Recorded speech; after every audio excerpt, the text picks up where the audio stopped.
Hello everyone, it's my Viral Wisdom course, day 17. I'm talking to two audiences, the Facebook, hi Facebook, and my Instagram. So say hello, tell me where you're from, how many days you've seen, have you been checking in every day, and if you, for the Instagram crowd, if you do want to go back and watch my other days, they're all archived on YouTube and my Facebook page. Hi from England and Brampton, Ontario, and San Diego, and Warsaw, and Sweden. That is so cool. Thank you for joining in. Hi everyone, good morning.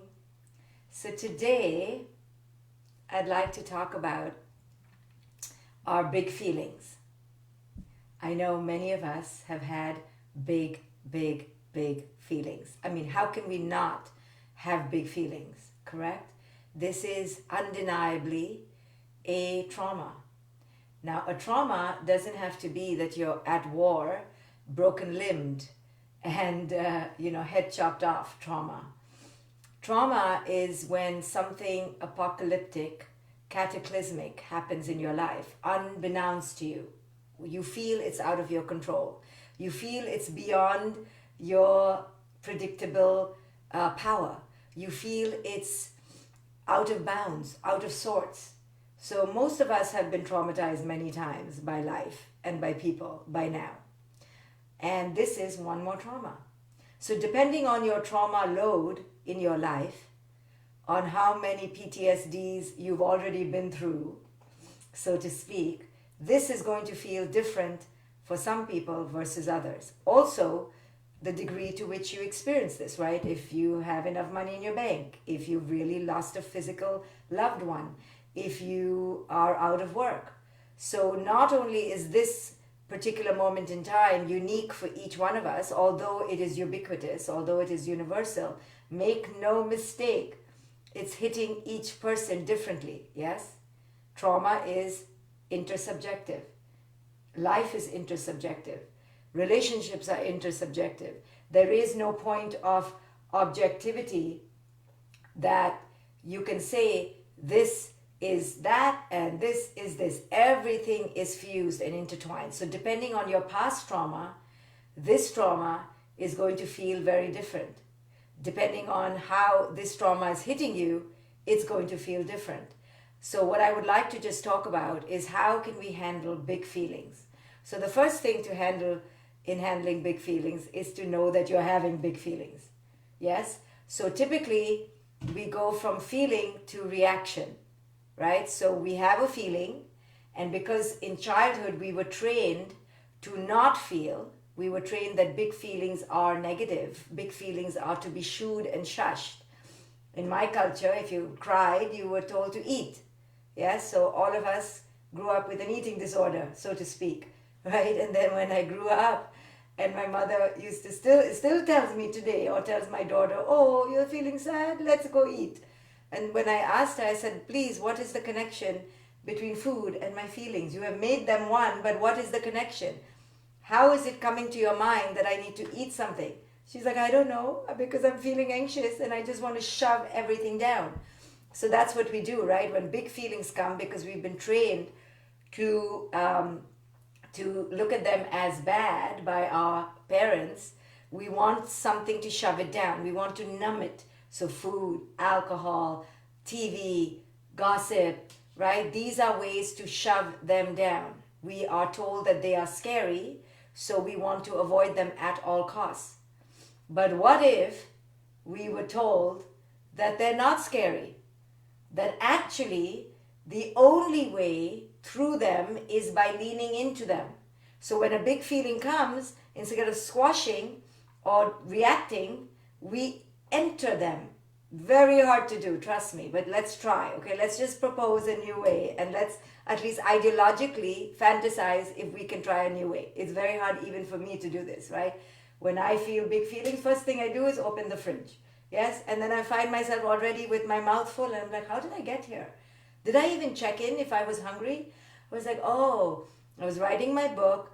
I felt a roadblock, writer's block. got anxiety. Before I know it, in the fridge, head is in the pizza, right? I'm like, how did this even happen? Right? So how do we break this chain of reaction? Or our kid does something, brings up anxiety, before we know it, we're screaming at them. But 2 minutes ago, we really loved them. No, really, really, we really love them, right? We had promised ourselves, today we're going to love our children. Within 5 minutes, we're yelling at them. How? Well, the how is, it's not in the kid. It's not in the pizza. Something happens within us that we feel too intolerable, too uncontrolled with, and it's too unmanageable, and we pounce out and we go and we react, yes? So what if we did this differently? So the first step to begin with big feelings is to be aware. Oh, the hardest thing in the world, yes? Be aware, be aware. So easy to say, and it sounds so easy. None of us are aware. Let me tell you, nobody is aware. Okay, level 101 of spiritual training, none of us have done it. We can barely do it because to catch it is impossible, because we've all been conditioned to react. We're conditioned to be reactors, to open this mouth and react. Okay, so either shove something in or bring something out. We must do something with our anxiety. We don't know what it means to sit with our anxiety. Now I have to take a pause because just naturally, I promise you, it's a segue into my book. Okay, now really I did not plan it. You may think I planned this talk to sell this book, but it's the perfect moment. So, no, really I wasn't planning to sell this book, but believe me or not. So my friend Reenie Jane and I wrote this book for teenagers. We didn't even write this book. We were asked to write this book by publishers. Who gets to be asked? The publisher wrote to me and said, would you please write a book on anxiety? And so I turned to my best friend, one of my best friends, Reenie, who is an expert in meditation and anxiety management for children and teenagers and adults. And we wrote this book called Superpowered because we know that anxiety is a great transformer, that there's a way to work with anxiety without squashing it. So you can pre-order this book and help us. Okay, no, really, it was just the perfect segue. I had to do it. So the reason we wrote this book is because we don't know how to lean into feelings. The minute feelings come, we want to escape. So the first step is to be aware. Okay, be aware that you're having a rumbling in your tummy. Be aware that your heart is palpitating. Be aware that you're sweating. Be aware that you're clenching your jaws and your fists. Who is aware? Okay, so this is it. If we can stop in the moment to realize we are having big feelings, and in this pandemic, just know 75% of what we're feeling is big, big, big stuff. 25% of us are coping. We're coping. Oh, we brushed our teeth. We gardened. We went on a walk. We loved our children and didn't scream at them. But let me tell you, underneath the 25%, all of us are freaking out. Okay, we are freaking out. Okay, so can we just acknowledge? I'm acknowledging my veneer of coping, like I'm doing these talks and I'm like, I will go do a talk and do a wisdom talk. Is my 25% adult coping? 75% of me is freaking out, and you're freaking out too. Don't lie. You're freaking out, you're freaking out, you're freaking out. The point of me pointing out our infantilism is not to put you down, is to say, yes, we are all globally freaking out. Let's not ignore it. Now, 25% of us, 25% of us, within us, on some particular days can cope. Sometimes we're coping at full 25%. Yeah. Sometimes we're coping at 5%. Okay. But let's not fool it. The bandwidth of coping is only 25. If we run out of that, we're in deep shit, right? We're going downhill because this is a lot. Okay. I'm freaking out, but my 25% is healthy and I can manage it. But if it goes down too much, that's it. I'm in freak out zone. Because this is big, big, big trauma, guys. Okay, so you have to know and have compassion that we are in PTSD. And depending on your unique PTSD, you may wonder, why am I doing so badly? Why am I not being able to teach and smile and cope and lose weight? Why am I putting on weight, right? It may be because your PTSD load is already reached its limit. Like by this pandemic, you were already maxing out on a human's PTSD load, okay? Or You're in the pandemic and now you discover you have some kidney stone, gallstone, your kid is an alcoholic. Okay, that's it. You can't cope anymore. So just have compassion, right? The first step is to be aware. Be aware, this is no joke. What we're going through is no joke. Now, after we're aware, we then have to activate a choice. We have to ask ourselves, how do I want to cope with this PTSD that's going on? How do I want to manage my big feelings on a day to day basis, right? Every day you wake up, it's Groundhog's Day. You're like, really? Are we still in this? The movie didn't change? The movie is not ending. Like, when is it ending? And the hardest thing about this movie, I don't know about you, but the hardest thing for me is I seriously don't know who the villain is and who the good guy is. I'm still trying to figure it out. And I just want to figure it out. I'm like, is this virus really from the bat or the pendulum or whatever, or is it from some factory? Number one, big question. Okay, I have this question every day. Then I have a big question about, is Fauci good or is Fauci bad? Is Gates good or is Gates bad? Is Trump, forget it. I don't have a question about that. Just kidding. So this I'm recognizing that these are my paranoias. So I'm trying to become aware. What is my unique bent, tilt, angle on my PTSD? Like, where am I getting stuck? And for me, I need to know good or bad. And then once you know where you're getting stuck, so maybe you're getting stuck and we all are getting stuck in this one. We all want to know what's going to happen next. We all want to know, how is this movie going to end? We're like, can we please flip to the end of this movie? Can we fast forward? And we can't fast forward. Even when I watch Como's presentations, I don't watch the whole thing. I know exactly when he talks about the number of deaths, I go to that. And then I go to the end. Is he smiling? He's not smiling yet. I'm like, okay, I'm going to wait for tomorrow, right? So we're all in some way waiting for this movie to end. You may want to know, who the good guy or bad guy is, like I do. You may just want it to end. You may be in denial that it's even a movie. You may be in denial that's even going on. Maybe you're like, there's nothing going on. What's going on? What's the big deal? Each one of us is dealing with this PTSD in a unique way. And the beauty of it is we get to see our load. We get to see how much we can take.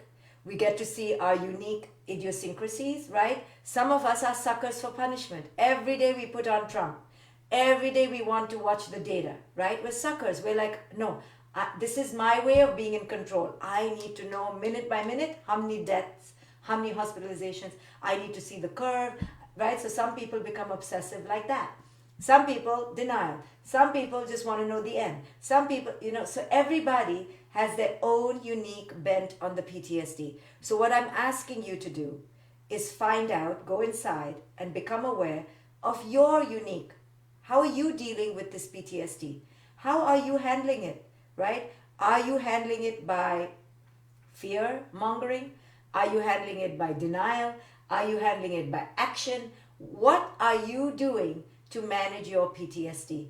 And this is the way to manage it well, by becoming aware of it, by naming it, by claiming it, by seeing it in the mirror, not pretending, oh, I don't have PTSD. If you don't have PTSD in some way, you're in denial.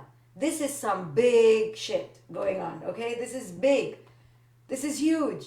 And it's okay to have big feelings. It's okay to say, you know what? Time out. I can't handle this right now. I need to go rest. I need to go on a walk. I need to eat. I need help.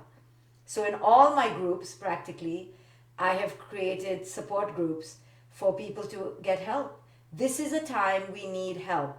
If you think you can do this alone, you're mistaken, right? That's why I'm here every day in whatever way I can offer help, because I know people are floundering. I know this is a lot for the psyche to handle. So if your psyche is having a hard time, understand it's because we're in PTSD. And depending on your load, you're cracking or bending or wilting more than someone else. It's okay. Don't feel bad. Don't feel ashamed. It's okay to lose your shit. It's okay to do it in a healthy way, yes? But the most important thing is to name it, claim it, declare it, and then be vulnerable and ask for help. Be vulnerable. You need help, you need help, right? So in my other group, I'm going to give you the website right now, the link right now. You can join this group. I teach meditation there every day. If you're in that group, you can put hashtag help, and one of my coaches from my coaching institute will coach you for 30 minutes for free. Okay? If we can. For the first 30 minutes for free, not forever. So the website link is facebook.com/groups/get superpowered. Get superpowered, right? The group was created to help people transform their anxiety. So if you join this group, you don't have to buy the book, but you will get help. My point is that we need to recognize that this is a time for coming together. This is a time for extending. This is a time for reaching out to ourselves and to others. This is not a joke. This is serious. We are terrified. We're all activating our inner children. Okay, our inner little children who want parents who know what the F they are doing to show up. But there are no parents showing up. No one is showing up. We're like, where? Right? Thank goodness for a Como, for example, because at least he looks all like a parrot.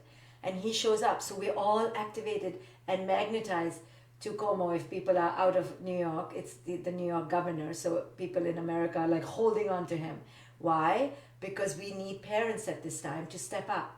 So our inner children looking for direction, looking for help are being activated. This is normal. This is natural. This is okay. But while we are seeing our inner children, let's call it. Don't think it's you. It's your inner child that is wounded, has been wounded, that is now coming up. Your inner child is scared. Your inner child wants to know what will tomorrow bring. Your inner child wants to know if you will have money to put food on the table. It's okay for your inner child to have those fears. Those are the fears of your inner child. But now we have to activate the adult in us. So the adult could say, hey, we need help. Let me reach out to someone and ask for help for money, ask for help for emotional support. Let me get help through a wisdom course, through a teacher. I need help. Or the adult self could say to the inner child, I got you. We're okay, right? But you have to activate a dialogue between yourself and your fearful PTSD inner child. So why am I doing this talk is to make you aware that maybe you've been having these feelings. Maybe you've been acting out and not realizing what's wrong with you. And now I want to make you realize what's right with you. You are right to be traumatized. You are right to have big feelings. You're right to be afraid. 75% of you is terrified. I am too. It's not a joke. When will this end? Will it ever end? How is it going to end? We know nothing. The uncertainty of tomorrow is terrifying us because we never learned at a young age to live in the present moment.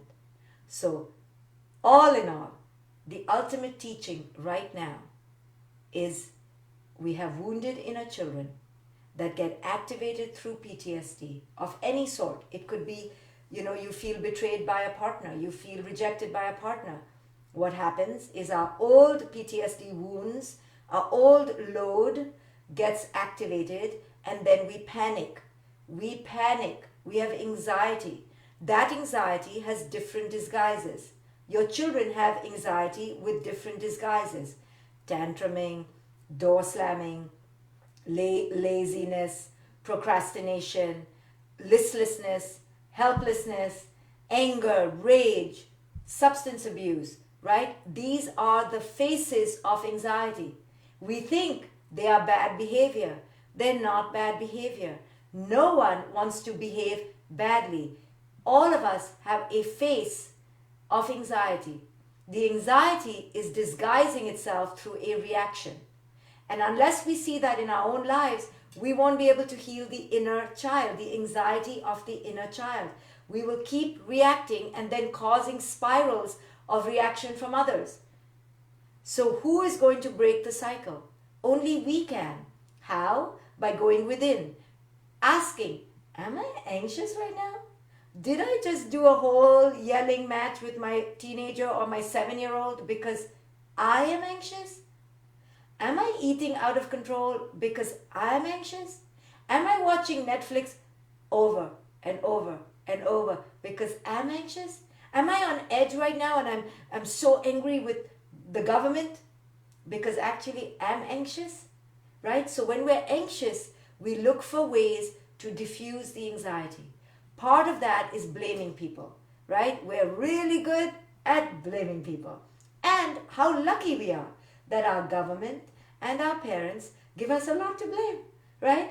And our children, they're monsters. The government is a monster. Our parents are unconscious. The spouse is lazy and uncooperative.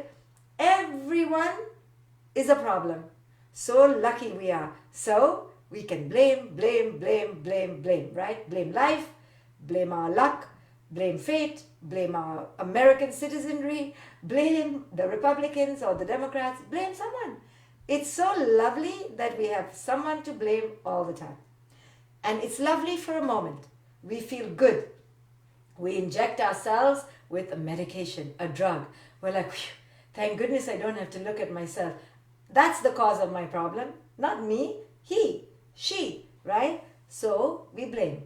Okay, we blame for 1 year, 2 years, 10 years, 20 years, right? I always tell young adults who come to me, okay, I'll let you blame your parents till 25. I'm going to give you 7 more years after 18 because you're not really a grown up till 25, 28. Okay, even till 30, blame your parents. But after that, you gotta take charge. And they're like, really? Really? I'm like, really. Because enough. How much to blame? How much to blame? Right? I always say, our parents have every right to be unconscious. Why shouldn't they be unconscious? We think that because they're chronologically older, they should be spiritually wiser. The two don't go together at all. Or we think, oh, someone from an Ivy League is running our country, is in the government, they should be wise. Wisdom, unfortunately, consciousness, unfortunately, has nothing to do with how good looking you are, how rich you are, how educated you are. Nothing, right? Therefore, the most wise people you will meet, some of them will be uneducated, will not be the ones on the pulpit, will be the ones on the street, right? So when we realize that we can't blame anyone, at some point, we have to look inside and go, okay, I'm living with anxiety. I'm bloody miserable. No one on the outside can help me, right? Everyone's a nincompoop. Maybe I need to look at my own nincompoopness and look at my own attitude toward life. This is the only place where the healing begins. So we look at then we go inside, then we look at the chains we have created between our own anxiety and reaction, and we stop it. How do we stop it? By entering the present moment. Right now. You don't have to go clean up your whole load, all the crap that you've created in your life. Can't clean all that up. Past is the past, right? Too bad. That time you got angry, that time you got drunk, that time you ate too much. Now that's in the past. It's not here. That's not how we begin cleaning up the load. We begin cleaning up the load in the present. We enter now. This moment is a whole new moment. And we say, okay, how am I feeling now? Now. And we begin to unclasp anxiety and reaction now. We effed up yesterday. We effed up 10 minutes ago. It's okay. Now. Because that's gone. Even what I just said 5 minutes ago doesn't matter. We're now. In the now. And how do we do it? By tuning in.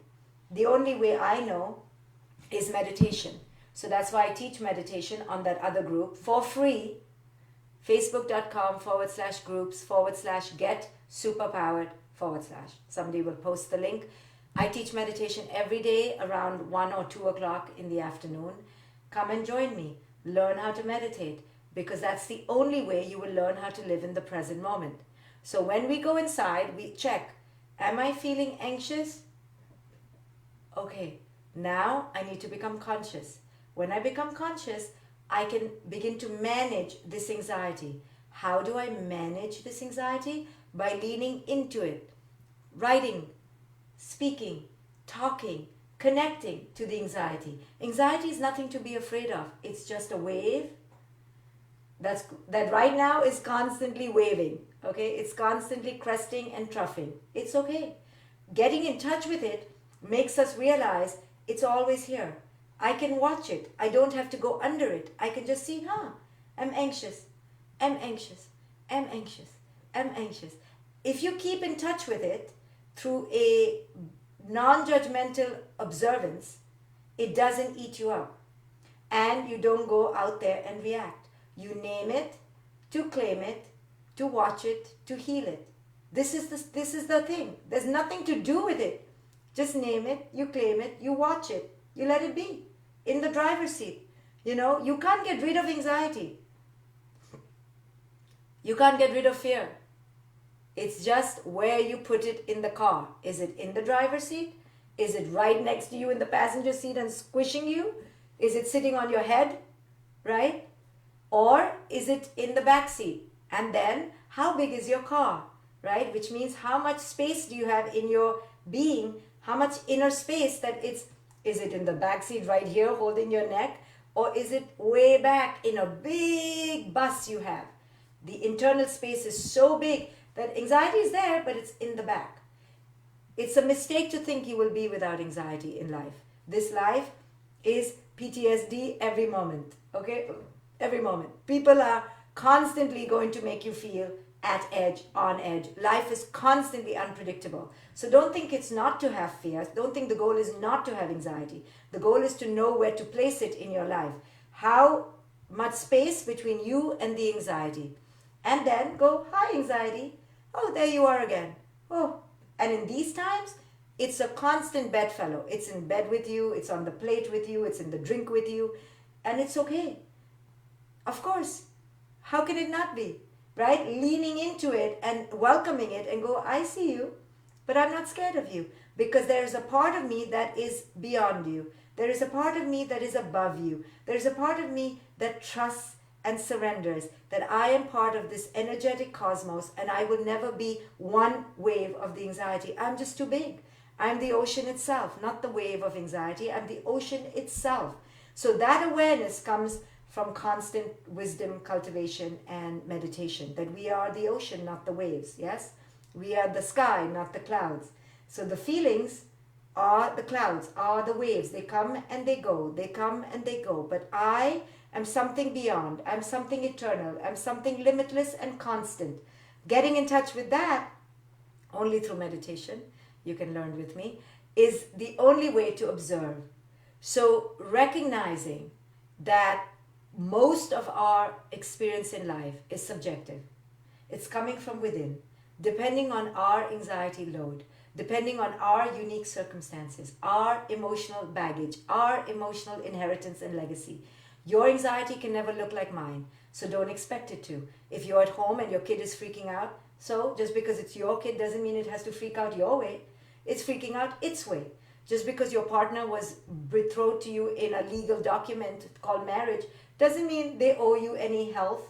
It doesn't mean they owe you their coping. They're coping in their way. At this time and all points of crisis, you will uncover your inner child. You will see, oh, my inner child is really, really small, emotionally small. I'm terrified right now. It's okay. Beautiful opportunity to go in and heal that inner child. How do you heal it? You have to learn how to heal it. You have to take courses, wisdom courses, self-development courses. Come meditate with me for free. And that's how you learn to grow your inner child up. But what we're all experiencing is a pandemonium of inner children, really, really terrified, waiting for their parents. But the parents aren't going to come. It has to come from within you. You are asked to activate the parent. And if you can activate the parent in this time of uncertainty, then you're going to be able to activate the parent in all times of uncertainty. Times are always uncertain. These for sure are some real weird uncertain times. I'll give you that. But it's okay.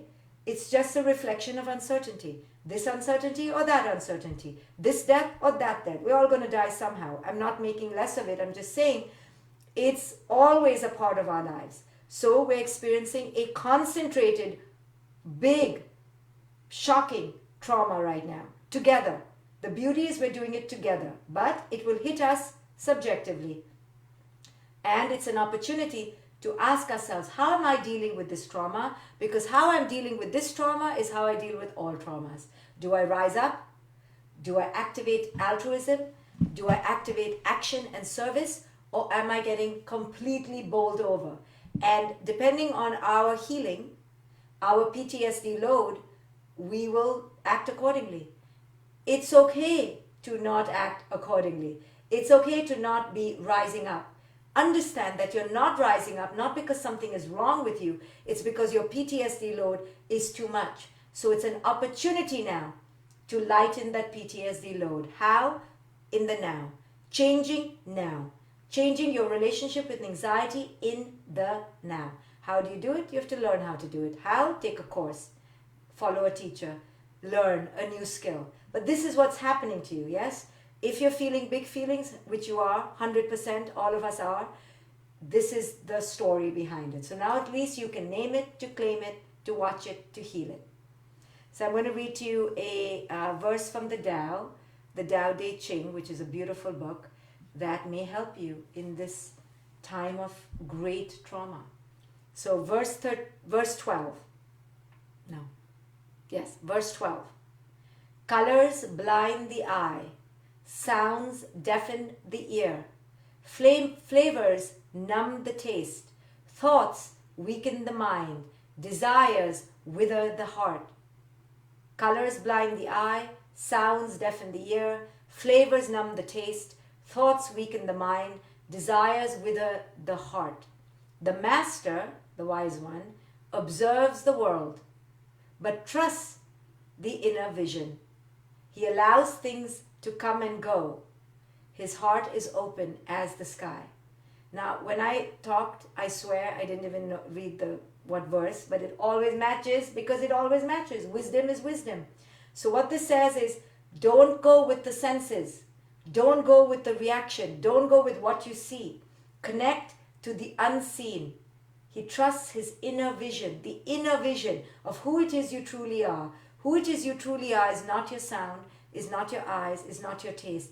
It's energy, right? He allows things to come and go. As I said, the waves of the ocean, the clouds in the sky. His heart is as open as the sky, meaning he understands that he is something else. He or she is limitless. We are energy. We are cosmos. We will come and go. Today as you, next day as someone else. The iteration of the form is not who we are. We are disguising ourselves as this, but we are really as vast as the sky and the ocean. So when you have an anxiety, a feeling, a trauma, a moment of inner panic, let it come, let it go. It's not who you truly are. It is just a moment in time. It is just a sign of the time. It is a sign of your wounding, sign of your inner child. It's not all of you. Don't let it take you over. Learn how to go within, to claim it, to see it, to heal it. Come and meditate with me. Facebook.com/groups/get super powered /. I'm going to meditate there in around 30 minutes. I hope I see you there. Bye, guys.